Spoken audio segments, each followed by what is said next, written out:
한 번쯤은 이런 생각해 보신 적 있으실 겁니다. 혹시 내가 의식을 잃었을 때 연명치료라는 걸 받게 되면 어떡하지? 누군가는 그래도 무조건 살려야지 하실 수도 있고, 또 누군가는 내가 고통스러운데 굳이 그렇게까지 해야 하나 하실 수도 있겠죠. 그런데 문제는 그 순간이 오면 내가 직접 말할 수 없다는 데 있습니다. 그래서 요즘은 연명의료결정제도라는 걸 미리 알아두는 분들이 점점 늘고 있어요. 연명의료결정제도란 쉽게 말하면 죽음을 앞둔 상황에서 무의미한 치료를 받을지 말지 미리 본인이 결정해 놓는 제도입니다. 여기서 말하는 무의미한 치료란 회복 가능성은 거의 없는데도 인공호흡기나 심폐소생술처럼 고통스럽고 강한 치료를 계속하는 경우를 말합니다. 그리고 이 결정은 내가 살아있을 때 스스로 할 수 있고 가족이 대신 정하는 방법도 있습니다. 하지만 대부분의 경우 가족도 어떤 결정을 내려야 할지 몰라서 굉장히 힘들어하죠. 아버지 뜻이 뭔지 모르겠어요. 어머니는 뭐라고 하셨는지 기억이 안 나요. 이런 갈등 때문에 가족끼리 평생 마음의 상처를 안고 가는 일도 적지 않습니다. 그렇기 때문에 이건 죽음을 준비하는 이야기가 아니라 오히려 남은 가족을 위한 사랑의 결정이기도 합니다. 내가 어떻게 떠나고 싶은지를 정리하는 것은 결국 내 가족이 마음 아프지 않게 지켜주기 위한 준비이니까요. 오늘 영상에서는 이 제도를 왜 미리 알아둬야 하는지, 어떤 절차로 할 수 있는지, 그리고 실제로 준비하고 있는 분들의 이야기까지 함께 나눠보겠습니다. 영상 끝까지 함께 해주세요. 지금까지는 연명의료결정제도가 왜 중요한지를 살짝 들여다봤다면 이제는 그 내용을 좀 더 구체적으로 살펴보겠습니다. 우선 연명의료라는 말 자체가 조금 어렵게 들릴 수 있습니다. 쉽게 말해서 생명이 끝나가는 사람에게 기계를 사용해서 숨을 붙잡거나 심장을 억지로 뛰게 하거나 강제로 음식물을 공급해서 목숨을 계속 연장하는 치료를 말합니다. 여기엔 인공호흡기, 심폐소생술, 혈액투석, 항암제 같은 치료가 포함돼요. 문제는 이런 치료들이 실제로는 회복을 위한 게 아니라 그냥 시간만 더 끌게 되는 경우가 많다는 겁니다. 이쯤에서 많은 분들이 이렇게 말씀하시죠. 그래도 혹시 모르니까 끝까지 해봐야 되는 거 아닌가요? 그 마음 정말 잘 이해됩니다. 하지만 실제 병원 현장에서는 그런 치료가 오히려 고통만 늘리고 가족에게는 감당하기 어려운 결정과 후회를 남기게 되는 경우가 많아요. 의식을 잃은 채로 기계에 의존해 누워있는 모습, 말 한마디 못하고 마지막 인사를 못한 채 보내야 하는 상황. 상상만 해도 너무 가슴이 아프죠. 그래서 국가에서도 이런 상황에 대해 미리 선택할 수 있도록 제도를 마련한 거예요. 그게 바로 연명의료결정제도입니다. 말이 어렵지만 실제로는 간단합니다. 이 제도는 본인이 직접 문서로 나는 나중에 회복 가능성이 없을 때 연명치료는 받지 않겠습니다 라고 의사를 표시해 두는 것이 핵심이에요. 이걸 사전연명의료의향서라고 부릅니다. 내가 스스로 작성해서 병원이나 국가기관에 등록해 두면 나중에 혹시라도 판단을 못하는 상황이 오더라도 가족이나 의사들이 내 뜻을 따를 수 있게 됩니다. 반대로 본인이 그런 선택을 못한 경우엔 가족들이 대신 연명의료계획서를 작성할 수도 있고요. 하지만 이 경우엔 가족끼리 의견이 엇갈리거나 갈등이 생기는 일이 정말 많아요. 그래서 제일 좋은 건 본인이 의식이 있을 때 직접 자신의 뜻을 정리해 두는 겁니다. 그렇다면 이걸 어디서 어떻게 작성할 수 있을까요? 생각보다 어렵지 않습니다. 보건복지부에서 지정한 사전연명의료의향서 등록기관에 가서 설명을 듣고 서류를 작성하면 돼요. 비용은 없습니다. 만약 몸이 불편하셔서 이동이 어렵다면 집이나 병원에서도 가능한 경우가 있어요. 기관 직원이 직접 찾아오기도 하고요. 그리고 이 문서는 언제든지 수정하거나 철회할 수도 있기 때문에 혹시라도 마음이 바뀌었다면 다시 작성하실 수 있어요. 정해진 틀에 갇히는 것이 아니라 내 뜻을 기록해 두는 거죠. 이런 이야기를 들으셨을 때 내가 그런 선택까지 미리 해야 하나 하며 부담을 느끼실 수도 있어요. 하지만 이건 무겁고 두려운 결정이 아니라 오히려 나와 내 가족을 위한 따뜻한 배려이자 준비입니다. 우리가 늘 말하잖아요. 마지막은 고통 없이 따뜻하게 맞이하고 싶다. 그 바람을 실제로 준비할 수 있는 방법이 바로 이 제도입니다. 그리고 요즘은 자녀들이 먼저 부모님께 이런 이야기를 꺼내기도 해요. 엄마, 나중에 혹시 무슨 일이 생기면 엄마 뜻대로 해드리고 싶어요. 미리 말해주시면 좋겠어요. 이런 대화가 처음엔 어색해도 나중엔 서로에게 큰 위로가 됩니다. 이어서 실제로 이 제도를 선택하신 분들의 이야기를 들려드리겠습니다. 어떤 계기로 선택하게 됐고, 가족들은 어떤 마음이었는지, 그리고 그분이 남긴 마지막 말은 무엇이었는지, 이 이야기들을 통해 연명의료를 바라보는 시선이 조금 달라지실지도 모릅니다. 연명의료에 대해 말만 들으면 아직은 멀게 느껴질 수 있지만, 실제로 이 제도를 선택한 분들의 이야기를 들으면 생각이 조금 달라집니다. 특히 가족과의 관계 속에서 이 결정이 얼마나 중요한 역할을 했는지를 알게 되면 이게 단지 의료 문제가 아니라 삶의 마무리를 함께 준비하는 일이라는 걸 실감하게 됩니다. 서울에 사는 68세 이모 씨는 간경화 말기로 몇 년째 투병 중이었습니다. 병원에서는 더 이상 뚜렷한 치료 방법이 없다고 했고 결국 가족들에게 연명의료에 대한 설명을 해주었죠. 그때 이 씨는 가족 모두가 모인 자리에서 이렇게 말했습니다. 나는 내가 결정하고 싶어. 괜히 너희가 나 때문에 마음고생하지 않았으면 좋겠어. 그리고는 직접 사전 연명의료의향서를 작성했습니다. 자녀들은 처음엔 충격을 받았지만 그 이후로 오히려 이 씨와 더 많은 시간을 보내게 됐고 아버지와의 마지막이 조용하고 평온할 수 있었던 건 그때의 결정 덕분이었다고 합니다. 그 아들이 나중에 이런 말을 남겼습니다. 마지막 순간에 아버지를 붙잡지 않아서 그 어떤 순간보다 따뜻한 이별을 나눌 수 있었습니다. 또 다른 사례도 있습니다. 경남 창원의 73세 김 여사는 치매 초기 진단을 받은 후 연명의료에 대해 미리 고민했습니다. 치매가 진행되면 자기 뜻을 말하기 어려워지기 때문에 정신이 또렷할 때 가족과 함께 등록기관에 가서 의향서를 작성했습니다. 김 여사는 이건 죽음을 준비하는 게 아니라 남은 시간을 나답게 살기 위한 준비라고 했습니다. 실제로 김 여사는 그 이후로 매주 손녀와 시간을 보내고 남편과 예전 앨범을 정리하면서 하루하루를 더 소중하게 살아가기 시작했습니다. 자녀들도 오히려 어머니가 그 선택을 한 뒤로 삶에 대한 태도가 긍정적으로 변했다고 말했습니다. 이런 사례들을 보면 연명의료 결정은 단지 마지막을 위한 것이 아니라 지금의 삶에도 영향을 준다는 걸 느낄 수 있어요. 하지만 아직까지는 이 제도를 오해하거나 마치 죽음을 앞당기는 일로 여기시는 분들도 계십니다. 어떤 분은 나는 자식들한테 미안해서 이런 말도 못하겠더라고 하시기도 하고 또 어떤 분은 이런 얘기 꺼내면 괜히 불길한 생각이 들 것 같다고도 하십니다. 하지만 실제로 이 제도를 이용한 분들은 대부분 이렇게 말합니다. 그 결정 이후 내 마음이 훨씬 가벼워졌어요. 내 삶의 끝자락을 내가 직접 선택할 수 있다는 것, 그리고 가족들에게 나의 뜻을 분명히 전할 수 있다는 것, 그것만으로도 마음이 놓이는 분들이 많습니다. 그리고 한 가지 더 중요한 건 이 결정은 절대적인 것이 아니라는 겁니다. 언제든지 마음이 바뀌면 철회할 수도 있고 수정도 가능합니다. 내 뜻이 달라졌다면 다시 가서 작성하시면 돼요. 그래서 이건 단단한 계약이 아니라 내 삶을 지켜주는 유연한 장치라고 생각하시면 좋습니다. 그리고 우리 같은 세대는 이제 자식 세대에게 짐이 되지 않기 위해 이런 준비를 스스로 하는 걸 멋지다고 생각하시는 분들도 많아요. 누구나 떠나는 건 두렵지만 그걸 담담히 받아들이고 준비하는 건 지혜이자 용기 아닐까요? 이제부터는 이런 제도를 선택하지 않았을 때 생길 수 있는 현실적인 갈등과 어려움에 대해 이야기해 보겠습니다. 특히 가족 중 한 사람이 쓰러졌을 때 병원에서 어떤 질문을 받게 되는지, 그리고 왜 그 순간 준비된 선택이 중요한지 구체적으로 말씀드릴게요. 지금까지는 연명의료를 미리 결정해 두는 것이 어떤 의미를 가지는지 실제로 선택한 분들의 사례를 통해 살펴봤습니다.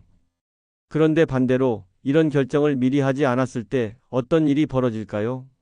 병원 현장에서 자주 듣게 되는 이야기들을 보면 마음이 꽤 무거워집니다. 특히 환자가 갑작스럽게 의식을 잃거나 급성 질환으로 중환자실에 입원하게 되는 경우, 가족들은 전혀 준비되지 않은 상태에서 아주 어려운 결정을 내려야 하는 순간을 맞이합니다. 심장이 멈췄을 때 심폐소생술을 할까요? 말까요? 호흡이 멈추면 인공호흡기를 삽입하겠습니다. 괜찮으신가요? 지금 상황에서 회복 가능성은 거의 없지만 연명치료를 중단하면 돌아가실 수 있습니다.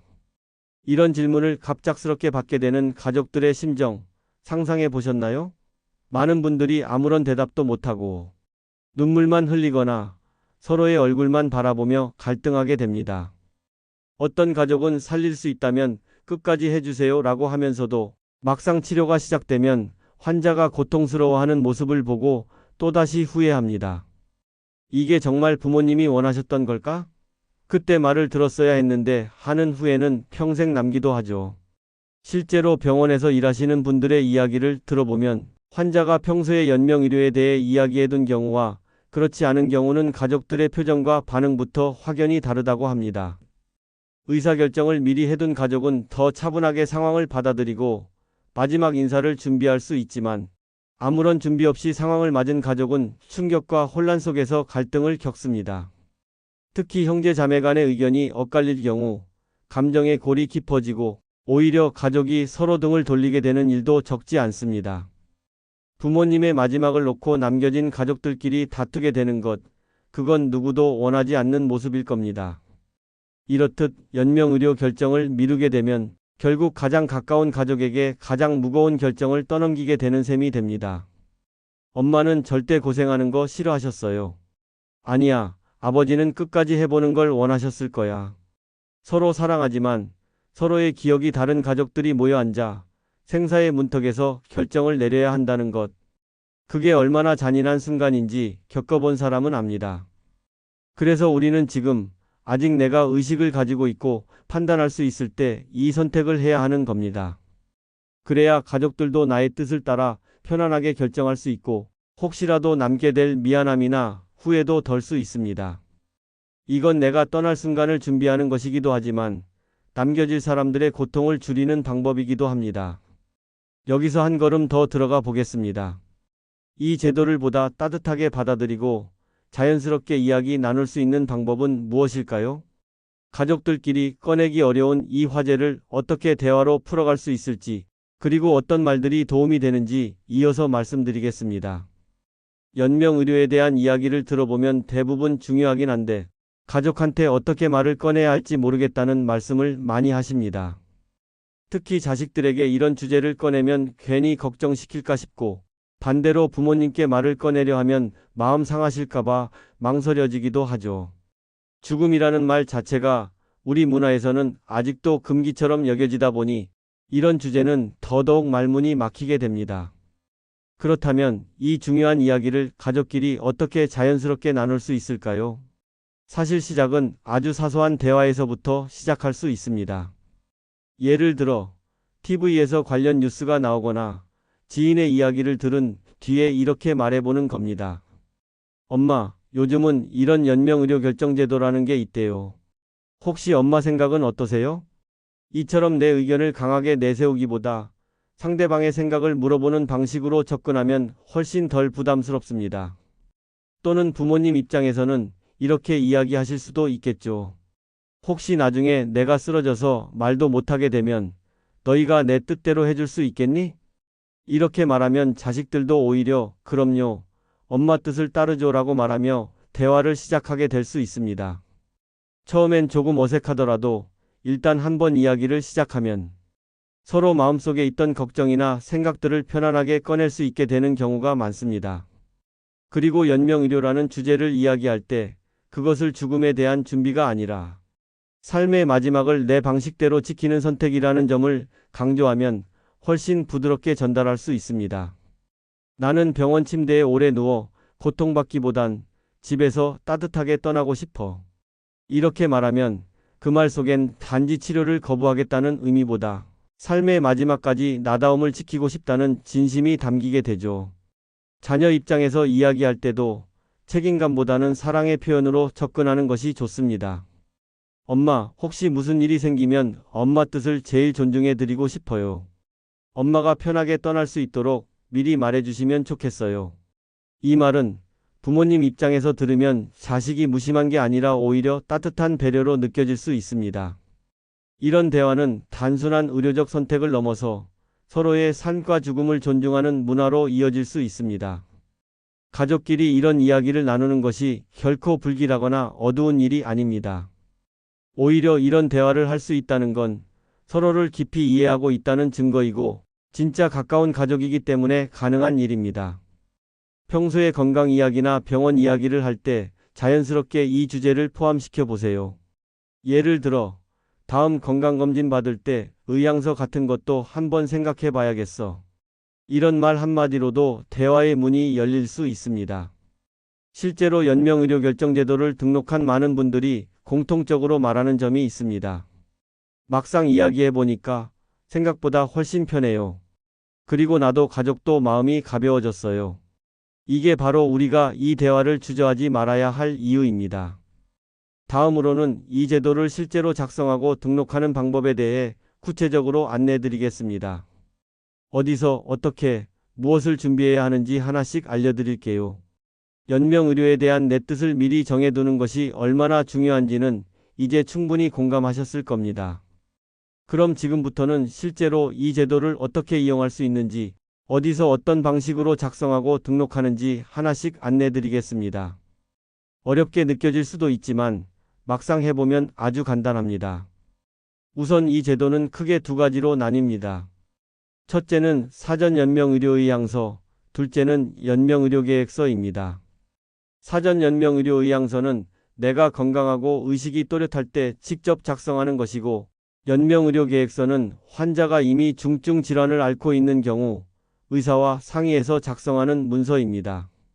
오늘 말씀드리는 건 사전의향서 쪽입니다. 작성 방법은 아주 간단합니다. 가까운 등록기관에 방문해서 상담을 받고 서류를 작성하면 됩니다. 등록기관은 보건복지부에서 지정한 곳으로 각 지역의 보건소, 병원, 사회복지관, 그리고 노인복지시설 등에서 운영하고 있습니다. 전국에 300곳이 넘는 기관이 있으니 연명의료정보처리 시스템 홈페이지나 전화상담을 통해 가까운 곳을 찾을 수 있습니다. 기관에 도착하면 우선 교육을 간단히 받게 됩니다. 영상 시청이나 설명을 통해 제도의 목적과 내용을 이해하게 한 뒤 동의서와 의향서를 작성하게 됩니다. 본인의 인적사항, 연명의료를 받지 않겠다는 의사, 고통 완화 치료는 받을 것인지 여부 등을 체크합니다. 이 모든 과정은 약 30분 내외로 끝납니다. 비용도 전혀 없습니다. 무료로 진행됩니다. 작성한 문서는 바로 보건복지부 시스템에 등록되고 만약 추후에 상황이 생기면 병원에서 본인 동의 여부를 바로 확인할 수 있게 됩니다. 중요한 점은 이 의향서는 언제든지 수정이나 철회가 가능하다는 것입니다. 내가 마음이 바뀌었다면 같은 등록기관을 다시 방문해 내용을 고칠 수 있어요. 그래서 처음에 부담 갖지 마시고 지금 내 기준에서 솔직한 선택을 하시면 됩니다. 그리고 몸이 불편하거나 병원에 계신 경우엔 찾아가는 등록 서비스도 있습니다. 노인복지관, 요양병원, 거동이 어려운 환자에겐 기관 직원이 직접 방문해 안내하고 등록을 도와드리기도 합니다. 이 역시 비용이 들지 않으며 많은 지역에서 지원하고 있습니다. 혹시 인터넷 사용이 어려우시다면 가족이나 동네 주민센터, 복지관 직원의 도움을 받는 것도 좋은 방법입니다. 자녀에게 조심스레 엄마도 이거 해보려고 하는데 같이 알아보면 좋겠네라고 말씀해 보셔도 괜찮습니다. 그리고 한 가지 더 말씀드리고 싶은 점이 있습니다. 이 사전 연명의료의향서는 등록만 하고 끝나는 것이 아닙니다. 등록 후에는 본인이 평소에 가지고 있던 마음을 정리하고 남은 삶을 더욱 의미 있게 살아가는데도 큰 영향을 준다고 하시는 분들이 많습니다. 마치 마음속 짐을 하나 덜어낸 느낌이라고도 하시죠. 이처럼 내 뜻을 한번 정리해보는 것만으로도 나와 가족 모두가 더 평온한 일상을 살아갈 수 있습니다. 그럼 다음으로는 이 제도를 둘러싼 대표적인 오해와 진실들, 자주 묻는 질문들을 정리해서 알려드리겠습니다. 지금까지 연명의료를 미리 결정해두는 제도에 대해 자세히 살펴보았습니다. 그런데 실제로 이 제도를 들으면 처음엔 걱정이나 오해가 생기는 분들도 많습니다. 그래서 이번에는 자주 묻는 질문들과 그에 대한 올바른 정보를 함께 정리해 드리겠습니다. 이걸 아시면 훨씬 마음이 놓이실 겁니다. 먼저 가장 많이 듣는 질문이 있습니다. 연명의료 의향서를 작성하면 정말 나중에 치료를 안 해주는 건가요? 정답은 아닙니다. 연명의료 의향서는 의미 없는 연명치료를 하지 않겠다는 것일 뿐 치료 자체를 포기하겠다는 뜻은 아닙니다. 병이 있다면 당연히 치료를 받고 통증 완화 치료, 산소 공급, 음식이나 물 섭취 등은 계속 받을 수 있습니다. 다만 회복 가능성이 없고 의식이 없는 상태에서 인공호흡기나 심폐소생술, 강제 투약 같은 고통스러운 처치를 받지 않겠다는 선택인 거죠. 두 번째로 많은 질문은 이겁니다. 혹시 이걸 써두면 병원에서 아예 나를 포기해버리는 건 아닐까요? 걱정되실 수 있습니다. 하지만 이 제도는 환자의 자기결정권을 존중하는 것입니다. 병원도 국가도 이 서류가 등록되어 있다고 해서 무조건 치료를 멈추는 것이 아닙니다. 의료진은 끝까지 환자를 돌보되 본인이 원치 않는 고통스러운 치료는 하지 않는다는 겁니다. 실제로는 이 서류가 등록되어 있으면 의료진도 환자의 뜻을 존중할 수 있어서 더 따뜻하고 배려 깊은 돌봄을 제공하게 됩니다. 또 이런 말씀도 자주 들립니다. 이런 걸 자식들 앞에서 꺼내면 괜히 불안해하거나 내 마음 오해할까봐 걱정돼요. 그 마음 충분히 이해합니다. 그런데 의외로 많은 자녀들이 이런 이야기를 부모님이 먼저 꺼내주셔서 오히려 고마워한다고 합니다. 엄마가 그렇게 미리 말씀해 주셔서 나중에 어떤 상황이 와도 엄마 뜻을 따를 수 있을 것 같아요. 이런 이야기를 들으면 부모님 마음도 놓이게 되죠. 우리가 더는 이런 이야기를 피하거나 금기처럼 여기지 말고 자연스럽게 받아들이는 것이 오히려 서로를 위한 일입니다. 그리고 또 하나, 이런 질문도 종종 있습니다. 의향서를 작성하고 등록했는데 나중에 마음이 바뀌면 어떡하죠? 괜찮습니다. 언제든지 수정하거나 철회할 수 있습니다.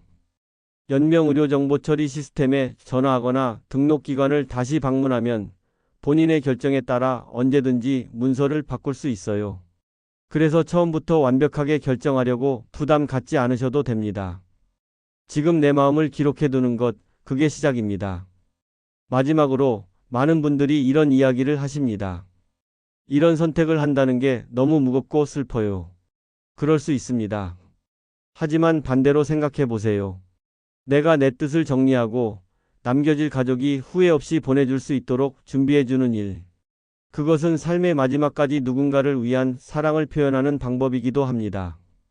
그리고 이런 준비가 되어 있으면 오히려 남은 시간들을 더 소중히 보내게 되었다는 분들이 정말 많습니다. 이처럼 연명의료 결정제도는 죽음을 준비하는 것이 아니라 어떻게 따뜻하게 떠날 것인지, 어떻게 내 인생의 마지막을 나답게 지킬 것인지를 결정하는 삶의 선택입니다. 마지막으로 지금 이 제도를 실제로 고민하고 계신 분들에게 전하고 싶은 메시지를 준비했습니다. 지금부터 함께 생각해 보시죠. 지금 이 영상을 보시는 당신도 어쩌면 마음속 어딘가에 이런 고민을 품고 계셨을 겁니다. 내가 언젠가 그 순간을 맞이하게 된다면 어떤 모습으로 떠나고 싶을까? 그 질문에 대한 답은 정답이 없고 누구에게나 다 다를 수 있습니다. 어떤 분은 마지막까지 모든 방법을 써보기를 원할 수도 있고 또 어떤 분은 고요하게 떠나고 싶다는 소망을 가질 수도 있죠. 하지만 분명한 건 있습니다. 그 선택을 내가 직접 할 수 있다는 것, 그리고 그 결정을 누군가가 존중해 줄 수 있다는 것. 그건 내 삶 전체를 내가 지키는 방법이기도 합니다. 우리는 늘 자식들에게 말합니다. 나중에 내가 병들면 너희한테 짐이 되기 싫다. 하지만 정작 그 짐이라는 건 육체적인 부담보다도 결정을 내려야 하는 마음의 무게일 때가 많습니다. 어머니가 좋아하셨던 방식대로 마지막을 보내드렸을까? 아버지가 원치 않으셨던 치료를 괜히 억지로 받게 만든 건 아닐까? 그런 마음의 질문은 평생 마음속에 남게 됩니다.